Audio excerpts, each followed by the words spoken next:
Hidup sebagai alat kebenarannya. Hidup sebagai alat kebenarannya. Itu alat ada dua jenis. Itu alat ada dua jenis, kita ke tema dulu. Satu alat khusus, satu alat umum, dan satu alat khusus. Itu di luar, tapi kalau di tubuh manusia dua alat juga. Alat umum di manusia apa? Alat umum di manusia itu apa? Ya, alat umum tangan, kaki. Alat khusus ada. Kenapa kayak tidak berani bilang? Alat umum itu tangan, kaki, mata, telinga. Alat khusus ada. Yang selalu disembunyi itu. Dua-duanya tidak boleh mendatangkan kelaliman. Baik itu alat umum, termasuk juga alat khusus. Semua harus digunakan untuk kebenarannya. Jadi biar ada buah sawit tapi tidak ada dodos, maka tidak bisa diambil. Sehingga penting alat khusus itu, alat itu untuk dipergunakan. Itu baru mengantar. Ini yang kami lantar kita. Khotbah apapun Anda tidak akan pernah mengerti dan tidak akan pernah pahami kalau ini tidak dilihat dulu. Next. Janganlah kamu serupa dengan dunia ini, tetapi berubahlah oleh pengetahuan budimu, sehingga kamu dapat membedakan mana kehendak Allah. Dapat membedakan mana kehendak Allah, apa yang baik dan yang berkenan kepada Allah dan yang sempurna. Itu kata Roma. Kalau belum bisa bedakan mana yang baik dan mana yang buruk, biar ke gereja terus, tidak bisa, tidak ada gunanya. Biar pasca terus. Harus ditahu itu. Sudah tahu bedakan mana yang baik dan mana yang buruk? Bilang betul ini. Sudah tahu bedakan mana yang baik dan mana yang buruk? Kalau sudah tahu, tinggal satu masalahnya. Jangan lakukan yang buruk, tapi lakukan yang baik. Selesai satu poin. Next. Saya kasih waktu 1 menit masing-masing. Apa pendapat Anda tentang gambar ini? Ini gambar saya. Ini saya. Apa pendapat Anda tentang gambar ini? Superhero. Ada lagi pendapat? Silakan. Kali ini banyak agak berbeda. Apa pendapat Anda tentang gambar ini? Ya? Ada pakai baju, ada yang pakai baju. Kenapa itu? Ada yang dalamnya di luar? Ya? Berotot. Ya? Jago. Apapun itu, semua orang ingin jadi super. Harus kita terima itu. Untuk itu, kalau suaminya tidak tahu gagal, jangan selalu bilang apa-apa. Lebih gagal yang suaminya tanggal. Karena semua orang punya kunci. Istri juga begitu. Biar besok ini yang tetap saja bilang, bro, apa-apa, apa yang kunci. Semua orang butuh kuncian. Dan semua orang sedang terproses untuk berubah. Tidak ada orang yang tidak berproses dirinya berubah. Jadi jangan bilang sama anak, kau itu apa dari dulu sampai sekarang begitu terus. Tidak. Yakini dia bahwa dia sedang berusaha untuk berubah. Hanya berubah hanya mungkin yang tidak terlarang. Tidak ada orang yang tidak berubah. Orang bilang semua akan berubah. Hanya satu tidak berubah, yaitu perubahan itu sendiri. Jadi kalau begitu, karena semua orang berubah, dukung dia dalam perubahannya. Supaya siapa tahu dia jadi superhero. Dukung dia dalam perubahannya. Yang masalah, kita tahu bahwa orang sedang berubah, tapi kita tidak terlibat dalam perubahan orang itu. Anak kita sedang berubah, tapi kita tidak ambil dalam perubahan anak itu. Cuma kita kerjakan marahi saja, tapi kita tidak terlibat. Harus berubah. Tidak ada yang tidak berubah. Semua pasti berubah. Untuk itu, bersiaplah berubah. Next. Perubahannya bisa seperti ini. Oh iya, walaupun tubuhnya gempal, gambarannya seperti yang tidak bisa bikin apa-apa, percaya bahwa dia juga sudah berubah. Tahu? Dia juga sudah berubah. Dan banyak yang terjadi dalam kehidupan yang seperti itu. Orang-orang yang sedang berubah dan Anda sedang tertawa terhadap perubahannya. Karena Anda tidak bisa mengajarinya. Oke lah, walaupun tubuhnya seperti itu, tapi dia mau berubah menjadi superhero. Dukung dia. Tinggal wataknya sudah berubah, tinggal tubuhnya mati kasihan. Itu. Ada banyak orang yang sedang berusaha berubah, tapi caci maki, kita tidak izinkan dia berubah, kita melanggar tawai. Lumayan ini, selalu sekali. Next. Ini, apa ini? Apa benda makanan tentang apa ini? Orang mau baik, mau baik, mau jangan ada. Apa benda makanan dengan gambar ini? Hah? Kayak dasar tua kandidat mau nggak mau dong. Le. Atau apa? Ada yang kerja dengan gambar ini. Harus dilihat gambar. Ya. Ya. Oke. Manusia aneh. Ya. Muka terbalik dari mana? Kalau seperti ini, ya, terserah kita. Sepakat bahwa ini aneh. Dan itulah manusia. Manusia itu aneh.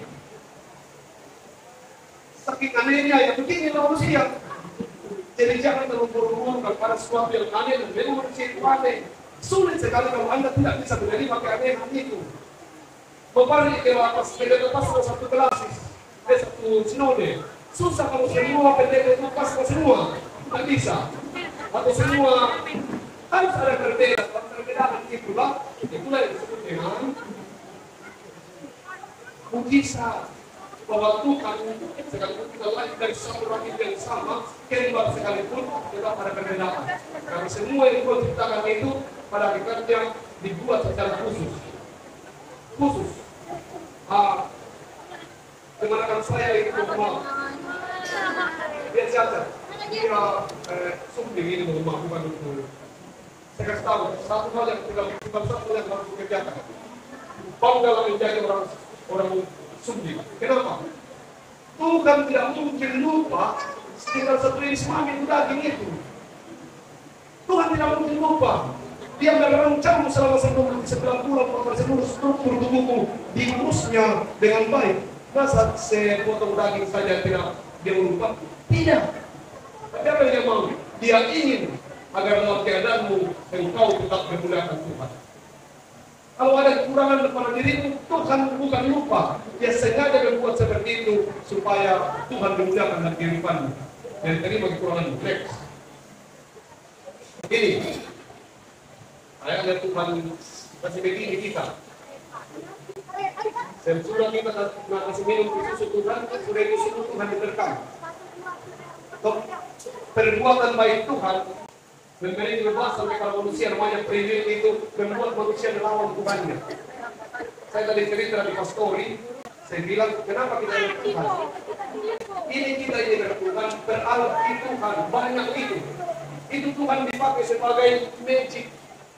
Kekuatan di luar sana yang kemudian sapi-sapi penghilangan baru terputus itu Tuhan dikenal untuk memberkati kita agar kita ini hidup menjadi orang kaya dan seterusnya dikenal untuk Tuhan.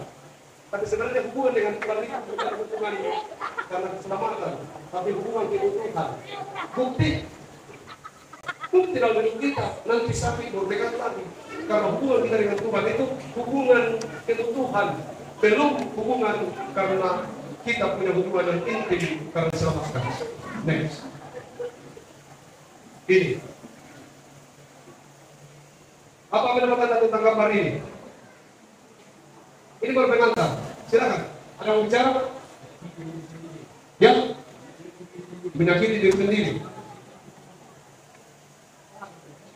Ya. Persahabatan Pak dan Pak itu persahabatan yang saling menyakiti.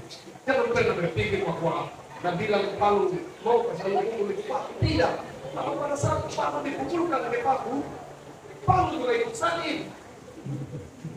Ya, selama ini kita menganggap bahwa hanya Palu yang sakit. Palu juga ikut sakit. Itulah proses. Sering kita merasa orang selalu sengaja orang mensakiti kan? Tidak. Dia juga sedang terproses dalam proses itu. Tapi dua-duanya tidak punya dendam. Selesai saling pukul-memukul, selesai tugas. Next. Apa yang Anda dapat pikirkan ini? Gambar ini. Ya. Apa yang kita pikirkan tentang gambar ini?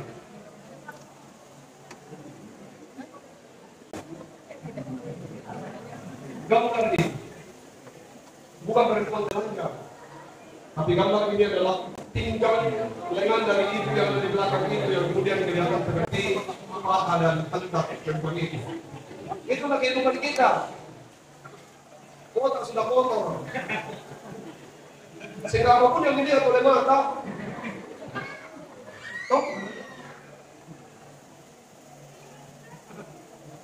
dia celana dalam di mulut. Karena otak sudah kotor, itu banyak kain biasa. Celana dalam sudah gelap. Tapi di sini kita intip sampai sore. Serius, sampai kamar ini. Kalau otak sudah kotor, langsung bilang, mulut dan seterusnya. Yang di belakang tertawa, karena pasti di belakang kepalanya. Itu.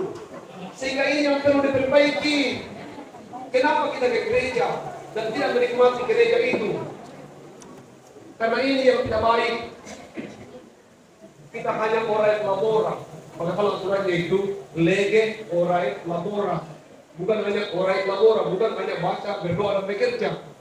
Tapi ada di satu sebenarnya mendahului itu namanya lege. Lege orai labora. Itu tidak jadi karena cuma berdoa dan bekerja. Berdoa mau doa kenapa? Tidak ada kosong ini. Tidak ada perkataan dalam kitab. Sehingga doa kita Tuhan berikan saya kekuatan seperti dosen. Doa kita tidak bermakna tentang bagaimana mengizinkan kehendak Tuhan berlaku. Karena pengetahuan kita tentang Tuhan itu tidak ada. Makanya itu nanti kita baca. Sudah mengerti baca, baru kita berdoa. Sesudah itu kemudian kita bekerja. 3 hal ini tidak boleh terpisahkan. Harus rajin baca kitab, lalu tahu cara berdoa. Kalau sudah sering baca kitab, lalu ketika kita bekerja, kita mengerti kenapa kita bekerja. Next. Gambar apa ini? Sudah mulai, yang laki-laki kayaknya sudah mulai beres. Mulai bersih. Ya. Gambar apa ini?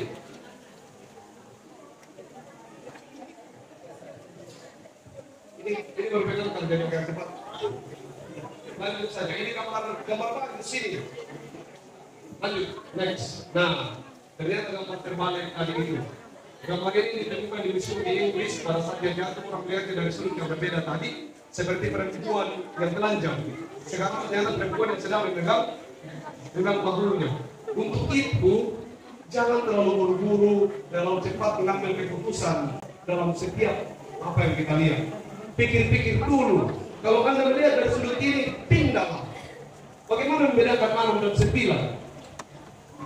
Untuk membedakan 6 dan 9, kita hanya pindah tempat. Kalau Anda melihat 6 dalam posisi ini, berarti Anda harus butuh sedikit saja berpindah tempat. Maka Anda akan menemukan angka 9. Tidak semua yang 9 itu benar-benar 9. Karena cara pandang orang dari sana bisa dibuat ke 6. Itulah hidup ini. Itulah persekutuan. Baru lihat. Tahu, Mihail berbilang, kalau mereka di mimbar, saya tahu siapa yang mimbar. Saya tahu kalau banyak dan saya tahu siapa yang berhasil berhenti. Kalau mungkin berkhotbah, itulah kita. Dan setiap kita, jika dalam pola pikir kita itu kita masih pakai kacamata Dendi. Kacamata Dendi itu satu arah. Kenapa? Supaya dia tidak melihat ke kanan dan ke kiri.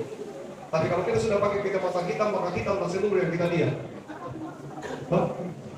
Dan kita tidak bisa salah kalau yang benar kita sedang melihat semuanya kita.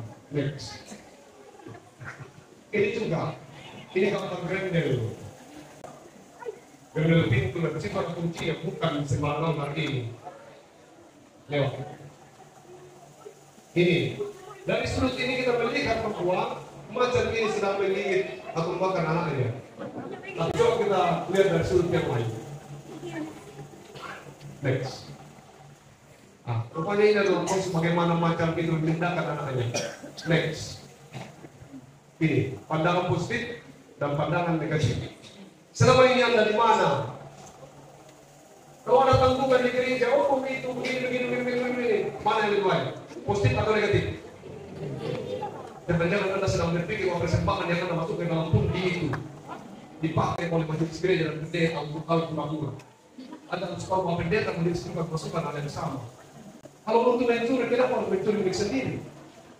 Percayalah bahwa Tuhan mengutus mereka untuk bekerja itu dan hapus dalam kepala kita pemikiran itu.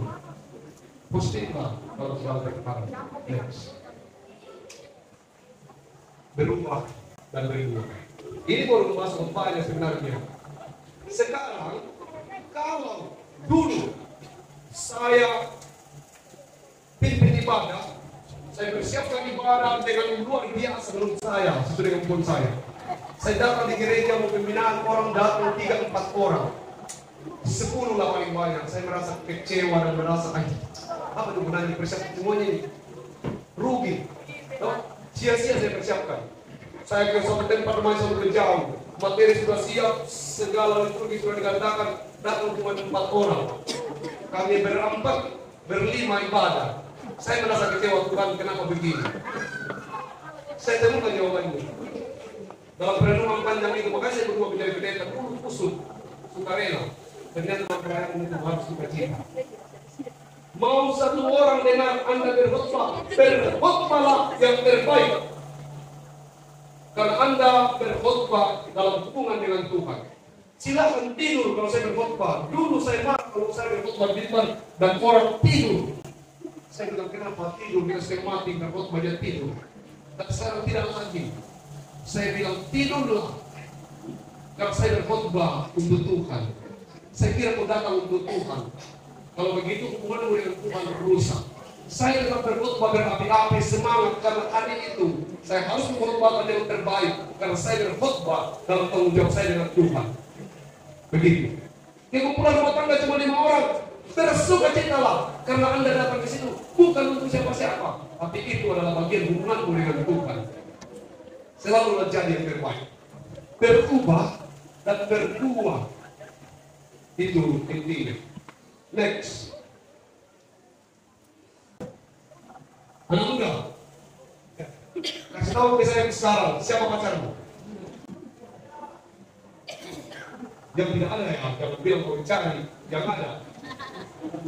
Kalau seorang pemuda bisa memberitahukan ke siapapun itu, bahwa ini pacarku bapak sekarang, maka bapaknya bisa jelaskan, begini masa depanmu anakku.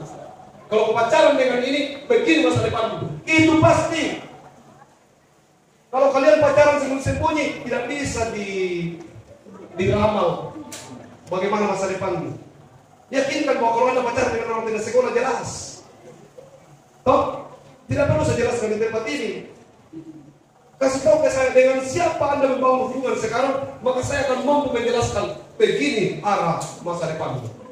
Keputusan itu bukan persoalan besok, persoalan hari ini. Pilihan Anda hari ini akan menentukan bagaimana Anda hidup besok. Menikah dengan orang yang kuliah sarjana tentu berbeda dengan menikah dengan seorang yang tidak sekolah dalam banyak hal. Menikah dengan orang yang hidup beragamanya lebih baik berbeda dengan orang yang hidup agamanya tidak lebih baik, kurang baik. Itu sudah pasti. Tapi kalau saya katakan cinta akan mengubah segalanya, kan itu cinta. Next. Nah, saya punya pertanyaan pendek dan mau didiskusikan dengan teman di samping. Suatu hari ada seorang pasien masuk ke dalam rumah sakit. Pada saat dia masuk ke rumah sakit, dokter menemukan obat yang tepat, resep yang tepat. Lalu kemudian orang itu sembuh. Yang menyembuhkannya ini dokter itu atau obat itu? Waktu itu terbatas. Yang menyembuhkan orang ini dokter atau obat? Ya, obat. Kelompok ini akan bikin jemaat baru, obat. Ini yang menyembuhkan siapa? Obat. Nah, ini saya di gereja begini. Sekelompok bilang dokter, sekelompok bilang obat. Yang mana yang menyembuhkan ini? Dokter atau obat? Dokter karena dia yang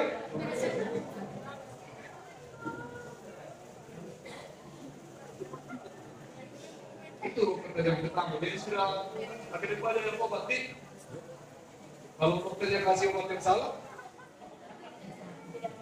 oh ya sudah, tahu saya terhormat yang selesai di sini. Pertanyaan kedua. Seseorang pergi ke rumah sakit. Dokter memberikan resep obat. Dan obatnya sudah tepat. Tapi ternyata orang itu tidak sembuh, malah mati.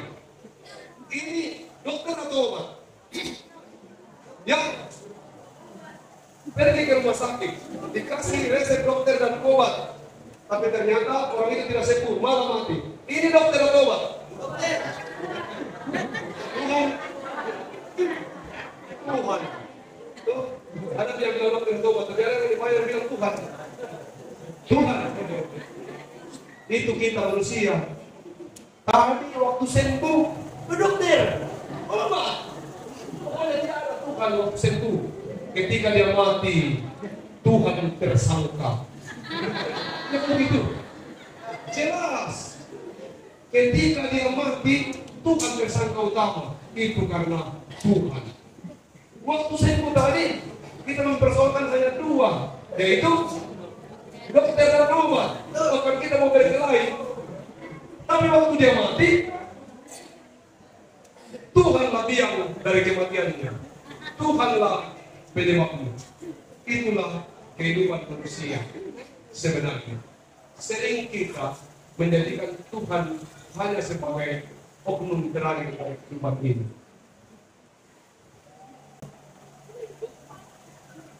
Hendaklah kasih itu jangan pura-pura. Jauhilah yang jahat, lakukanlah yang baik. Hendaklah kamu saling mengasihi sebagai saudara dan saling mendahului dalam berikut. Janganlah kita ada kerjaan kendor, biarkanlah rohmu menyala-nyala dan layanilah Tuhan. Itu inti yang kita mau pelajari di malam ini.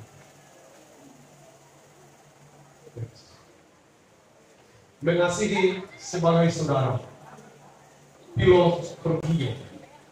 Kesiapan kerelaan mengasihi tulus dan tidak dipaksakan. Tidak ada orang yang tidak mau dikasihi. Harusnya kita orang Kristen lebih naik satu kelas dari orang lain. Kita bicara persekutuan. Di atas persekutuan masih ada namanya kasih. Itu mengikat sekali lebih dari kelompok yang lain. Kalau kasih yang menjadi pengikat sebagai seperti saudara, itu orang bersaudara seperti anjing.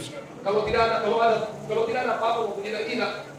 Tapi kalau ada di tulang, biar indunya, gigi juga. Tapi sesudah itu mereka kembali lagi. Itulah yang disebut dengan saudara. Di atas itu. Jadi kalau ada orang memombe, dia sebenarnya tidak memahami arti kasih persaudaraan dalam Kristus. Bahwa di atas persekutuan itu masih ada ikatan, yaitu kasih. Rela mengasihi, tulus dan tidak dipaksakan. Kalau ada laki-laki untuk perempuan yang paksa-paksa gitu, pacarin muka kamu sayang kok, dan seterusnya. Jauhi itu, karena cinta yang bisa dipaksakan. Mendahului memberi hormat. Aktualisasi diri manusia adalah ingin dihormati. Tidak ada orang yang tidak mau dihormati. Kalau Anda menghormati orang itu juga akan balik menghormati. Sayang karena kita ingin sekali dihormati. Dan kemudian kalau kita tidak dihormati, kita balik untuk tidak menghormati orang lain. Lebih dahulu memberi hormat. Ada orang lakukanlah, jauhilah yang jahat dan lakukanlah yang baik. Ada orang memang tidak melakukan kejahatan. Kalau dia bilang aman bukan sama pendekat, saya tinggal di kebun, tidak berkelahi, tidak mencuri dan seterusnya. Dia gagal menjadi orang percaya karena langkah yang harus diambil adalah jauhi yang jahat, tapi lakukan yang baik. Belum selesai kalau kita hanya menjauhi yang jahat. Belum. Harus dilakukan adalah melakukan yang baik. Sehingga kita harus pergi ke pasar supaya kita bisa melakukan kebaikan-kebaikan itu. Tidak cukup saya tidak berbuat dosa.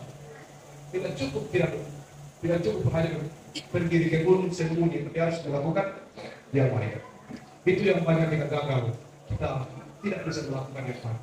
Kalau semua orang Kristen ini melakukan yang baik, nah hebat sekali. Sayang karena kita menunggu orang lain melakukan yang baik. Coba kita mulai untuk melakukan yang baik. Pastilah kekristenan ini dongnya akan luar biasa. Harus melakukan yang baik. Next. Jika engkau makan, atau jika engkau minum, atau jika engkau melakukan sesuatu yang baik, lakukanlah semua itu untuk kemuliaan Tuhan. Kalau itu memasak itu untuk kemuliaan Tuhan. Kalau Bapak sedang bekerja untuk kemuliaan Tuhan. Jadi kalau kita sedang bekerja jangan pulang marah-marah, karena Anda mengerjakannya sebagai tanggung jawab ke hadapan Tuhan. Bukan karena tanggung jawab kepada istri dan anak-anakmu, tidak. Tanggung jawab sebagai orang diciptakan untuk kemuliaan Tuhan. Sehingga dengan begitu, setiap orang yang mengerjakan pekerjaannya pasti dengan sukacita. Kalau dia melakukannya untuk kemuliaan Tuhan. Bernyanyi untuk kemuliaan Tuhan, melayani untuk kemuliaan Tuhan. Semua kita lakukan untuk kemuliaan Tuhan. Itu.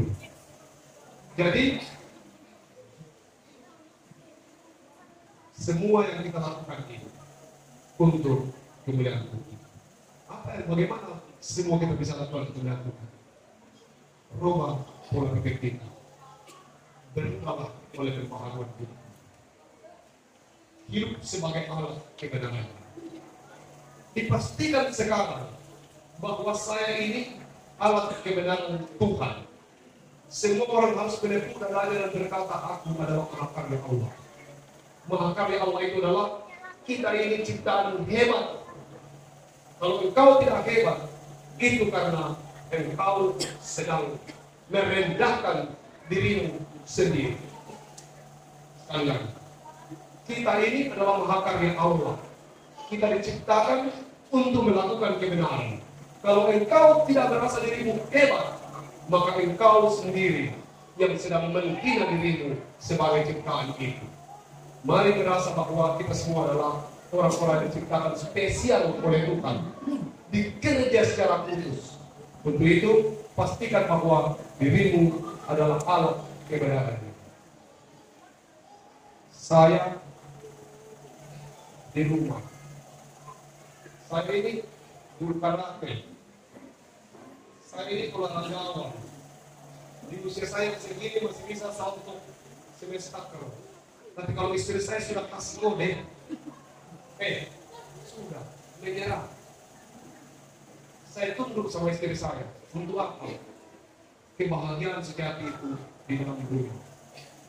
Kalau kita suami di pasca ini harus memaknai bahwa kasih kesempatan istri, memang itu perempuan suka dia marah-marah, karena senjata perempuan itu dalam marah. Tapi coba izinkan dia marah. Kalau dia satu hari nanti akan berhenti dua marah. Anak-anak kita memang semua ini melakukan hal yang berbeda. Awasi saja, karena sebenarnya semuanya akan berproses menjadi proses yang baik. Untuk itu, mari semua di pasca ini kita mengubah diri kita menjadi orang yang berbuah. Buahnya adalah tadi dekat dengan Tuhan. Semua yang kita lakukan harus ukurannya adalah nasukah Tuhan ini. Kalau Anda melakukan sesuatu, pikirkan dengan baik. Nasukah Tuhan ini? Kalau tidak nasuka, jangan melakukan. Amin.